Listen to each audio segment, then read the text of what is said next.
shocking revelation in Port Charles, the truth about Rocco Falcone's paternity. A bombshell revelation has rocked the halls of Port Charles, leaving the residents of General Hospital reeling from the aftermath of an unexpected truth that threatens to unravel everything the Falconeri and Kane families believe about their connections to one another. During what was meant to be a routine legal proceeding, Detective Dante Falconeri made an earth-shattering disclosure that would change the lives of multiple families forever. Rocco Falconeri, the young man everyone believed to be Danny's biological son, is actually the biological son of Congressman Drew Kane. The courtroom bombshell. The trial had begun with seemingly clear objectives addressing the legal consequences that young Rocco faced for his involvement in the incident at Dalton's laboratory. Rocco, portrayed as a well-meaning teenager who had gotten caught up in circumstances beyond his control, appeared prepared to accept responsibility for his actions. Dante, serving as both a concerned parent and a member of law enforcement, had been present throughout the proceedings, offering support and testimony where necessary. However, nothing could have prepared anyone for the shocking turn of events that would occur during the middle of these legal proceedings. As testimonies were being delivered and evidence was being presented, Dante made a stunning decision that would alter the trajectory of the entire case and the lives of everyone involved. Before the full courtroom, with journalists, family members, and legal representatives bearing witness, Dante revealed to Drew Kane the truth that had apparently been hidden for years. Rocco was not merely a young man he had raised as his son, but rather the biological child of Drew himself. The revelation sent shockwaves through the courtroom like an explosion, leaving observers gasping in disbelief at the magnitude of what had just been exposed. The weight of the truth. For Dante, this disclosure represented an act of profound honesty and acceptance. Despite the obvious emotional pain such a revelation would cause, Dante's decision to come forward with this truth during such a crucial legal moment speaks volumes about his character and his priorities. Rather than allowing years of deception to continue, he chose transparency even at the cost of his own personal anguish. The timing of his revelation, though shocking, was strategically significant, as it potentially could have bearing on how the legal system would address Rocco's case and how the teenager's family dynamics would be reorganized moving forward. For Drew Kane, the revelation arrived like a lightning bolt from an unexpected direction. As a congressman and a man who had recently undergone significant personal transformations and scandals, Drew found himself suddenly confronted with the knowledge of a biological son whose existence he had not known.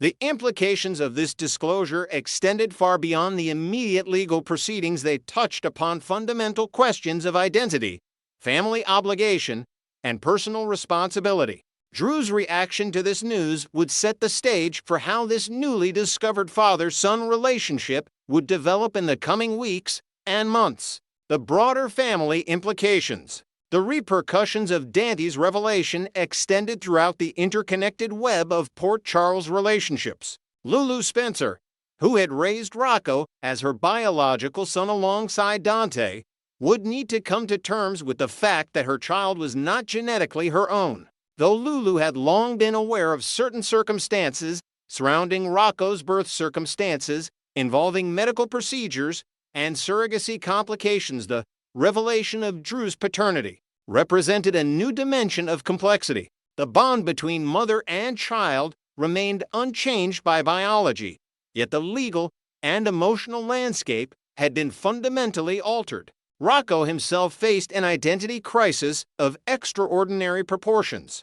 The young man who had been raised with the understanding of one family structure now found himself confronted with an entirely different biological reality. At an age where teenagers are already navigating the challenging waters of self-discovery and personal identity formation, learning that one's assumed father was not actually one's biological father, while simultaneously discovering an entirely new father figure represented a trauma of significant psychological weight. Rocco's relationships with authority figures, his understanding of his place within his family, and his sense of belonging all hung in the balance following this dramatic disclosure. The legal ramifications.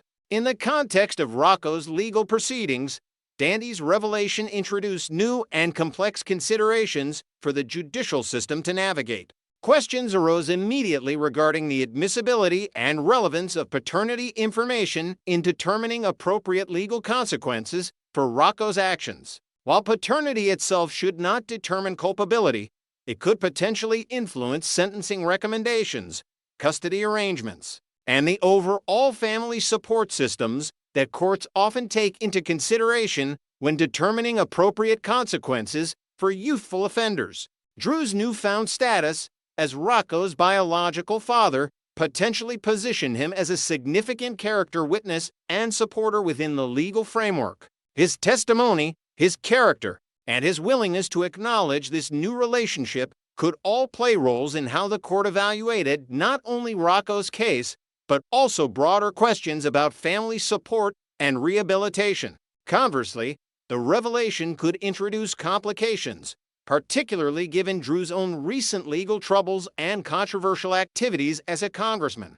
The emotional aftermath. The announcement in the courtroom represented merely the beginning of a complex emotional and relational reckoning that would unfold in the subsequent weeks and months. For Dante, the choice to publicly acknowledge this truth demonstrated his commitment to his son's well-being over his own protective instincts. Rather than allowing deception to fester, a common pattern in soap opera storytelling, Dante chose to prioritize honesty, even knowing that such honesty would cause him significant pain and potentially jeopardize his relationship with Rocco. The emotional toll on Rocco could not be understated. At an age where adolescents are particularly vulnerable to identity confusion and emotional upheaval, learning about one's true parentage represents a defining moment. The young man faced questions about his biological connection to Drew, the implications this held for his relationship with Dante and Lulu, and what this meant for his own sense of identity and belonging in Port Charles. The support systems around him, from his parents to his broader family network to legal representatives, would prove crucial in helping him navigate this profound emotional and existential crisis. Moving forward in Port Charles. As Port Charles grappled with the aftermath of this stunning revelation, the community found itself engaged in the timeless human struggles of family, identity, and truth. The revelation about Rocco's paternity represented more than simply a legal matter to be resolved in courtroom proceedings. It was a deeply human story about the bonds that connect individuals beyond biological reality, the weight of secrets, and the redemptive power of honesty. Even when that honesty arrives unexpectedly and with significant consequences, the path forward for Drew, Dante, Rocco, and Lulu would be complicated, filled with the potential for both profound healing and continued conflict. Yet in choosing to reveal the truth during such a significant legal moment,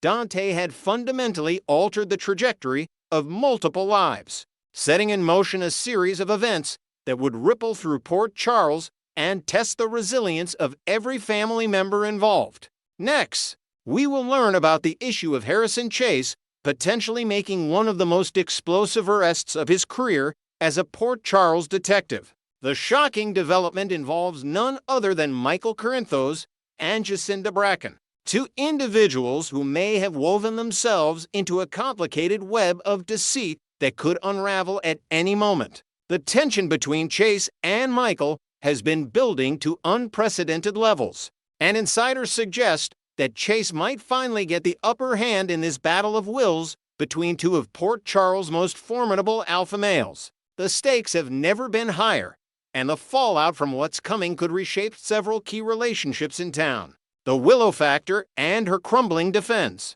The drama began escalating dramatically last week when Willow Kane found herself backed into a corner after irrefutable camera footage surfaced showing her vehicle driving through the neighborhood where Drew Kane's house is located on the exact night he was shot. This revelation sent shockwaves through her inner circle and raised serious questions about her involvement in the shooting. Initially, Willow had adamantly denied being anywhere near Drew's residence that evening, maintaining her innocence with unwavering conviction.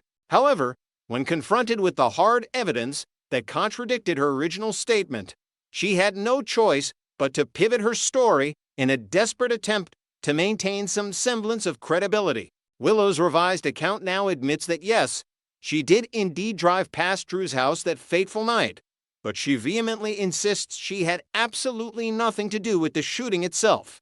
Her explanation seems to be asking everyone to simply take her word for it, despite the fact that she has already been caught in one significant lie. The situation has become increasingly precarious for Willow, and even her own attorney, the formidable Alexis Davis, appeared visibly frustrated and steamed by her client's constantly shifting narrative. Alexis, known for her sharp legal mind and no-nonsense approach, clearly understands that Willow's suspicious behavior and inconsistent statements make her look guilty of something, even if it's not necessarily the shooting itself. The question on everyone's mind is, what exactly is Willow hiding, and why did she feel compelled to lie in the first place? Michael's dangerous game of chess. While the spotlight has been focused primarily on Willow's predicament, Michael Corinthos has been quietly playing a dangerous game behind the scenes. During the week of December 15th to 19th, Michael appears to be riding high, seemingly rolling in clover without a care in the world. However, beneath this confident exterior lies a calculated deceiver who has been spinning his own elaborate web of lies. The truth that Michael desperately wants to keep hidden is that he, too, drove by Drew's house on the very same night that the shooting occurred. This revelation places him squarely in the vicinity of a crime scene during the critical window when Drew was attacked, making him a person of interest whether he wants to admit it or not. What makes Michael's situation particularly complicated is his reliance on Jacinda Bracken to provide him with what he believes is an airtight alibi. According to their coordinated story, Michael was with Jacinda at the time of the shooting, which would theoretically place him far from the scene of the crime. To further bolster this fabricated timeline, Jacinda went the extra mile by claiming she was completely alone after she and Michael parted ways that evening, thereby removing any potential witnesses who could contradict their carefully constructed narrative. This dual layer of deception was designed to protect Michael from any suspicion, creating what appeared to be an impenetrable defense against questioning. The critical flaw in the alibi. However, as is often the case with elaborate lies, there's a fatal flaw in Michael and Jacinda's story that threatens to bring the entire house of cards crashing down. Detective Harrison Chase has uncovered a crucial piece of information that directly contradicts Jacinda's sworn statement. Chase knows with absolute certainty that Jacinda was not alone after parting ways with Michael, as she claimed. Instead, she was with Ezra Boyle during the time period in question. This discrepancy represents a smoking gun that could expose the entire conspiracy and reveal both Michael and Jacinda as liars who deliberately provided false information to law enforcement. During a serious criminal investigation, the discovery of this inconsistency puts Chase in a powerful position, armed with knowledge that could potentially destroy Michael's carefully crafted defense. The question now becomes how this latest development will play out in the coming days. There are several possible scenarios that could unfold, each with its own dramatic implications. Nina Reeves, who has her own complicated relationship with both Michael and the investigation, might leverage her connection with Jack Brennan to produce concrete evidence proving that Jacinda was indeed with Ezra during the crucial time frame. This would definitively expose the lie and leave Michael scrambling for a new explanation: the technology trap. Alternatively, the Port Charles Police Department might finally get their act together and conduct a more thorough investigation using modern surveillance technology. Given that the cops have already obtained traffic camera footage that caught Willow in the area, it stands to reason that if they actually expand their search parameters and review additional camera feeds, they might discover footage of Michael's vehicle in the vicinity as well. After their embarrassing failure with Willow's initial denial, the PCPD may be extra motivated to dig deeper and leave no stone unturned in this investigation. The irony is that the same technology that exposed Willow could very well expose Michael, creating a parallel situation where both individuals are caught in lies about their whereabouts. The intersection of old-fashioned detective work and modern surveillance capabilities could prove to be Michael's undoing. Traffic cameras, security systems from nearby businesses, doorbell cameras from residential properties, and even automated license plate readers all create a digital footprint that is increasingly difficult to erase or explain away. If Chase and his fellow detectives put in the legwork to compile and analyze this data, they may construct a timeline that directly contradicts everything Michael and Jacinda have told them.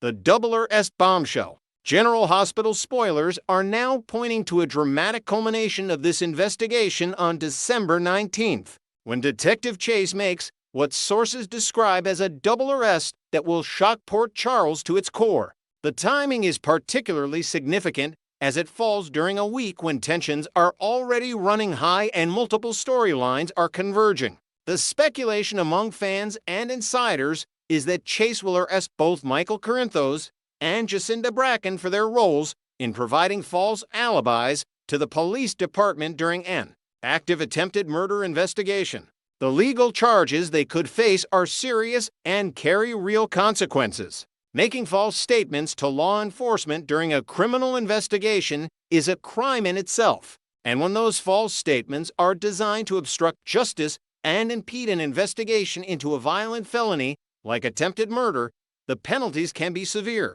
Michael and Jacinda could find themselves facing charges of obstruction of justice, providing false information to police, conspiracy to obstruct justice, and potentially even accessory after the fact if prosecutors believe they were attempting to protect the actual shooter. The fallout and future implications. The ramifications of these arrests would extend far beyond the legal system and into the personal lives of everyone involved. For Michael, being arrested and charged with these crimes would represent a massive fall from grace and could severely damage his reputation in both the business community and his personal relationships. His family would be torn apart by the scandal, with Carly likely rushing to his defense, while others question what exactly he was doing near Drew's house that night and why he felt the need to lie about it.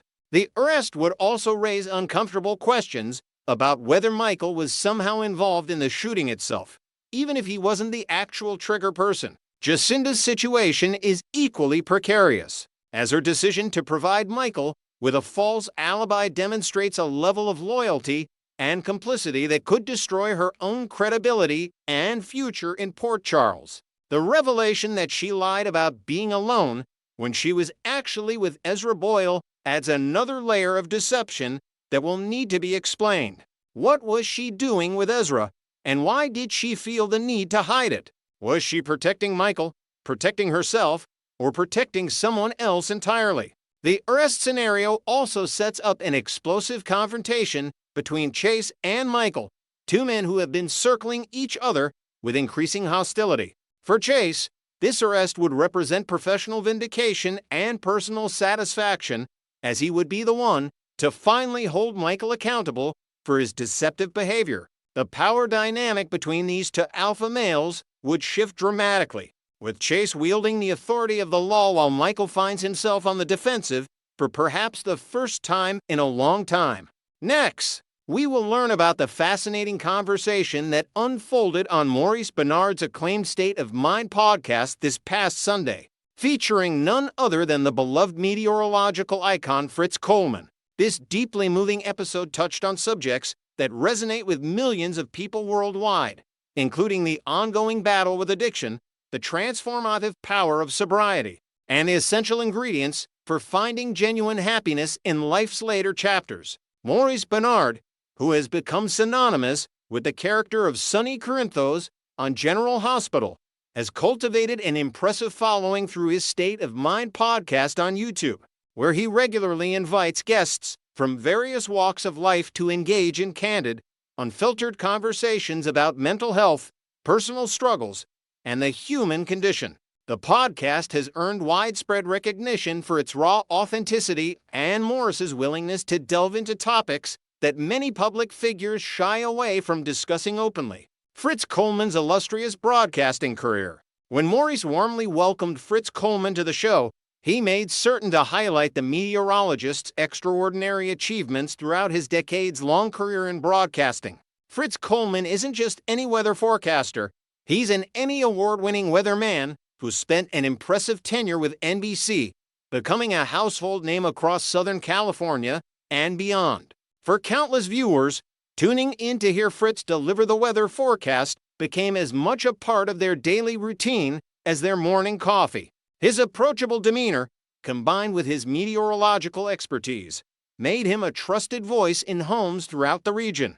However, Fritz's talents extend far beyond reading weather maps and predicting precipitation patterns. He has also carved out a successful career as a stand-up comedian, showcasing his ability to make audiences laugh while maintaining the same warmth and authenticity that made him beloved as a weatherman. This dual career path demonstrates Fritz's versatility as an entertainer and his deep understanding of how to connect with people on multiple levels. Whether he's warning them about an incoming storm system or delivering a perfectly timed punchline on stage, exploring life's transitions and finding purpose. As the conversation between Maurice and Fritz unfolded, the two men explored a wide range of subjects that many people, particularly those in their later years, find themselves grappling with on a daily basis. The discussion naturally gravitated toward the concept of retirement, a milestone that can be both liberating and disorienting for individuals who have spent decades defining themselves through their professional accomplishments. Fritz shared insights into the psychological adjustment required when transitioning from an active career to retirement, emphasizing the importance of discovering a new sense of identity beyond one's job title. The dialogue also encompassed practical, down-to-earth strategies for cultivating happiness and fulfillment in everyday life, rather than offering abstract platitudes or unrealistic advice. Fritz spoke from personal experience about the concrete actions and mindset shifts that have allowed him to maintain emotional well-being throughout his journey. These weren't theoretical concepts plucked from self-help books, but rather hard-won wisdom accumulated through years of introspection, therapy, and conscious effort to understand what truly brings meaning to one's existence. The mental health discussion. True to form, Maurice Bernard steered the conversation toward mental health, a subject that has become his mission to destigmatize through his podcast and public advocacy. The General Hospital star has been remarkably open about his own struggles with bipolar disorder, using his platform to create space for honest discussions about psychological well-being. When Fritz Coleman opened up about his personal mental health journey, it created a powerful moment of vulnerability that resonated deeply with listeners. Fritz revealed something that many people experience, but few articulate so clearly: the concept of a low baseline. As he explained, his therapist had identified this pattern in his life, describing it as a state where even in the absence of external stressors, whether physical or emotional, he maintained a persistent mild depression. This wasn't the result of specific traumatic events or ongoing difficulties. Rather, it was an underlying emotional current that colored his entire experience of life. Understanding this pattern proved crucial in Fritz's journey toward healing and self-awareness. This low baseline, Fritz acknowledged, contributed directly to his early struggles with alcohol. When someone carries this kind of chronic, low-grade depression, the temporary relief offered by substances can seem like an appealing solution, even though it ultimately compounds the problem rather than addressing its root causes. The revelation highlighted the complex relationship between mental health and addiction, demonstrating how intertwined these issues often are. For decades of sobriety, perhaps the most inspiring aspect of Fritz Coleman's story is his remarkable achievement. Over 40 years of continuous sobriety. This isn't just a number, it represents more than for decades of daily choices, of recommitting to health and wellness, of facing life's challenges without the crutch of alcohol. When Fritz shared this milestone with Maurice and the podcast audience, the weight of that achievement hung in the air, a testament to human resilience and the possibility of lasting change. Fritz articulated what has sustained him through these decades of sobriety with striking clarity. He discovered that the key to feeling better emotionally wasn't found in a bottle or in passive activities, but rather in actively engaging his mind and spirit. He explained his philosophy simply but profoundly, keeping busy, reading extensively, and engaging both his mind and soul in pursuits that extended beyond his own immediate concerns proved to be the antidote to his tendency toward depression and the temptation to drink. This approach taught Fritz a valuable lesson about perspective and mental health. By immersing himself in activities that demanded his attention and creativity, he learned not to dwell excessively on his own problems and negative thought patterns. This wasn't about avoiding his issues or suppressing difficult emotions. Rather, it was about maintaining balance and preventing the kind of rumination that can spiral into destructive behavior. Through meaningful engagement with the world around him, Fritz found a sustainable path to emotional stability, the true measure of success. When Fritz reflected on his accomplished career, spanning both meteorology and comedy, he shared something that might surprise people who haven't experienced addiction firsthand. Despite all his professional accolades, Emmy awards, and the adoration of countless fans, Fritz identified his ability to maintain sobriety for 40 years as the single greatest achievement of his life. This perspective offers a profounder framing of what constitutes true success. He acknowledged that people who haven't struggled with substance abuse often find this difficult to comprehend. When asked about the highlight of his career, instead of pointing to a particular broadcast, a memorable performance, or an industry award, Fritz unhesitatingly identifies his sobriety as the crowning achievement. This response speaks to the fundamental understanding that without sobriety, none of the other accomplishments would have been possible or meaningful. Fritz emphasized this point with remarkable candor, noting that his entire career would have been impossible without his commitment to staying sober. The longevity of his success, the consistency of his work, and the quality of his relationships all depended on that foundational choice to live without alcohol. In his words, staying sober was the greatest gift he ever gave himself, and everything else in his life flowed from that singular decision. Generational patterns and breaking cycles. As Fritz delved deeper into his personal history, he revealed the challenging family dynamics that made his own journey with alcohol even more precarious. Addiction wasn't a stranger in his family. It was a persistent presence across multiple generations. His father struggled with alcoholism, and his father's father before him faced the same demons. This generational pattern of addiction created both a genetic predisposition and a normalized relationship with alcohol that made Fritz's own vulnerability even more pronounced. The circumstances of Fritz's early career compounded these risk factors significantly. Working the comedy club circuit meant spending 7 nights a week in environments where alcohol flowed freely and was often provided at no cost. For someone already genetically and psychologically vulnerable to addiction, this setup was indeed, as Fritz described it, a recipe for disaster. The combination of free alcohol, late nights, the stress of performing, and the party atmosphere of comedy clubs created a perfect storm of temptation. Recognizing the danger he was in, Fritz made the crucial decision to seek help from a therapist. This act of reaching out for professional support likely saved his life and career. Through therapy, Fritz gained the self-awareness and tools necessary to confront his drinking before it escalated into full-blown alcoholism. He candidly admitted to Maurice and the general hospital audience that without this intervention, without making the choice to get sober when he did, he almost certainly would have followed the same path as his father and grandfather, becoming another link in the chain of family addiction. The courage required for sobriety. Fritz's honesty about the challenges of achieving and maintaining sobriety resonated powerfully with viewers and listeners. Choosing sobriety requires multiple elements that many people struggle to summon: genuine courage to face life without chemical assistance, a deep desire to change, and perhaps most critically, the honest self-admission that drinking isn't providing solutions, but creating problems.